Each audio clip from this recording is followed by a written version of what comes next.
అందుకనే ఈ మధ్య మనం హాస్పిటల్లో ఏంటంటే పేరెంట్స్కి డెలివరీ అయిన వెంటనే పిల్లలు పుట్టిన కొన్ని నెలల్లోనే మనం నియోనేటల్ హియరింగ్ స్క్రీనింగ్ అనే ప్రోగ్రామ్ని ఇంట్రడ్యూస్ చేస్తున్నాం. సో పుట్టిన పిల్లల్లో వితిన్ డేస్లో మనం ఏం చేస్తామంటే ఓఏఈ అని బేరా అని మనకి కొన్ని టెస్ట్లు అవైలబిలిటీలో ఉన్నాయి.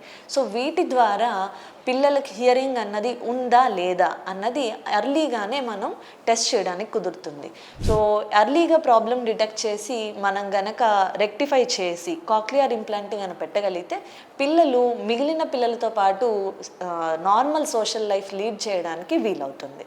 సో కాక్లియర్ ఇంప్లాంట్ అన్నది కాకుండా ఇంకా వినికిడికి సంబంధించి ఉపయోగపడడానికి ఇంకా ఆడిటరీ బ్రెయిన్ స్టెమ్ డివైస్ అని అది ఒకటి ఉంటుంది. ఇంకొకటి ఏంటి అని అంటే బాహా అని అంటాం, బోన్ యాంకర్డ్ హియరింగ్ ఎయిడ్ అని చెప్పి.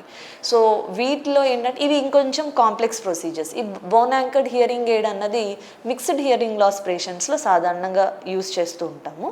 ఆడిటరీ బ్రెయిన్ స్టెమ్ ఇంప్లాంట్స్ అన్నవి ఏంటి అని అంటే ఎవరికైతే ఈ ఆడిటరీ నర్వ్లోనే ప్రాబ్లం ఉంటుందో వాళ్ళకేంటంటే మనం నేరుగా బ్రెయిన్ స్టెమ్ దగ్గరే ఈ డివైస్ని మనం ఇంప్లాంట్ చేయాల్సి ఉంటుంది. ఇది మచ్ మోర్ కాంప్లెక్స్ డివైస్ అన్నమాట.